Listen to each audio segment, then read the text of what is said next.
Il y a 3 ans, le fils de Coluche avait expliqué dans un numéro de grand reportage sur TF1 pourquoi le départ de Jean-Jacques Goldman avait été bénéfique à la troupe des Enfoirés. En 1985 naissait Les Enfoirés, la fameuse troupe d'artistes et personnalités publiques qui chantent au profit de l'association caritative des Restos du Cœur, créée par Coluche. Ce dernier, qui aurait eu 89 ans ce samedi, aurait sans doute été très fier de voir que ses camarades continuent encore aujourd'hui d'aider des personnes qui sont dans le besoin grâce à des concerts annuels. La billetterie pour le spectacle 2024 des Enfoirés a d'ailleurs ouvert ce mardi 17 octobre. Cette nouvelle édition sera donc l'occasion de retrouver des membres phares de la troupe, à commencer par Mimi Mati qui avait ému tout le monde pour son retour en 2023. Mais d'autres ne font plus partie de la bande, comme Jean-Jacques Goldman.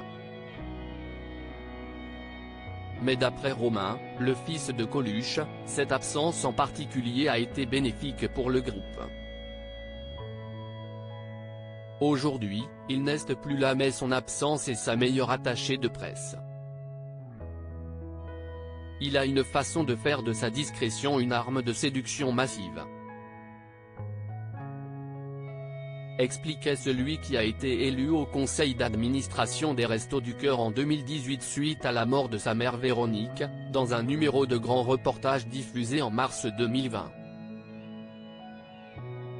Il ne remet donc en aucun cas en cause l'implication de Jean-Jacques Goldman, qui a énormément apporté, mais pense simplement que cette décision était logique et inévitable au regard de la personnalité du papa de 6 enfants.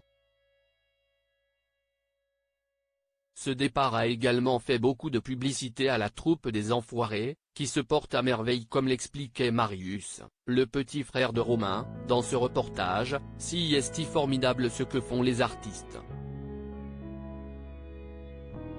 Ils ont à peu près 3 jours et demi de répétition.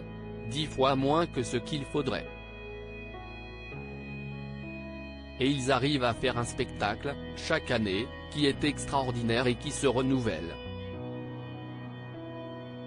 On a des enfoirés géniaux. Que ce soit les techniciens et les artistes, ce sont des gens qui ont choisi ce métier pour essayer de changer la vie. Rappelons que si est à l'Arkea Arena Bordeaux que sont attendus les Enfoirés pour la prochaine édition. Le mercredi 17 janvier 2024, tous se retrouveront lors d'une répétition générale en présence du public. Et ce n'est qu'à partir du lendemain, le jeudi 18 janvier 2024, et jusqu'au lundi 22 janvier 2024, que les 6 représentations auront lieu. Il est utile de rappeler que les artistes qui se produisent ne sont pas payés et que Anne Marcassu qui dirige DMLS la société de production du show n'est pas rémunérée non plus.